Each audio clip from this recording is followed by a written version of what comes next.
Sementara itu di hari yang sama, Wakil Presiden RI Yusuf Kala membuka pertemuan ketiga Forum Bank-Bank Pembangunan Islam atau The Third Islamic Development Bank Member Country Sovereign Investment Forum atau IDB kemarin di Nusa Dua. Pertemuan ini diharapkan bisa memberi kontribusi berupa investasi terhadap berbagai pembangunan di Indonesia.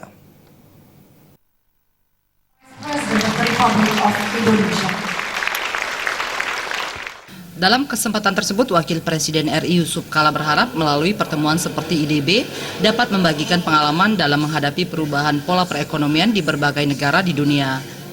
Perubahan ini tentu membutuhkan persatuan lebih baik agar tetap bisa bertahan, terlebih ke-52 negara anggota IDB memiliki variasi yang banyak.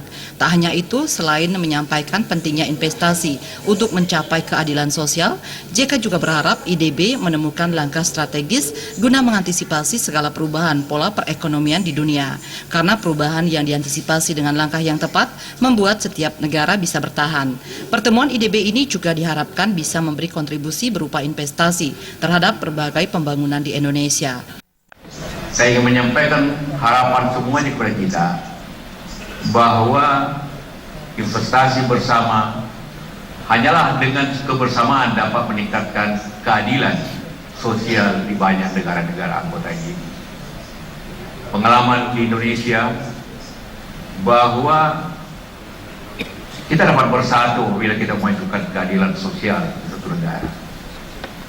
Banyak negara terjadi konflik dan kemunduran akibat tidak menjalankan keadilan sosial yang baik. Dan itulah untuk mencapai keadilan seperti itu, investasi baik di bidang infrastruktur, pertanian, manufacturing adalah kunci pokok daripada kemajuan itu. Indonesia dengan jumlah penduduk yang sangat besar tentu juga merupakan pasar yang besar untuk sebuah investasi. Di samping tentu tenaga kerja yang cukup besar. Dalam pembukaan The Third Islamic Development Bank Member Country Sovereign Investment Forum itu, Wapres didampingi Presiden IDB, Menteri Keuangan Sri Mulyani, Gubernur dan Direktur Utama PT Sarana Multi Infrastruktur. Acara juga diisi penandatanganan nota kesepahaman antara IDB dengan PT Sarana Multi Infrastruktur yang merupakan perusahaan milik negara disaksikan oleh Menteri Keuangan. Please give a round of applause.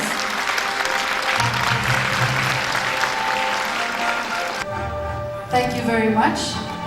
Gargita dan Indra Wijaya, Bali.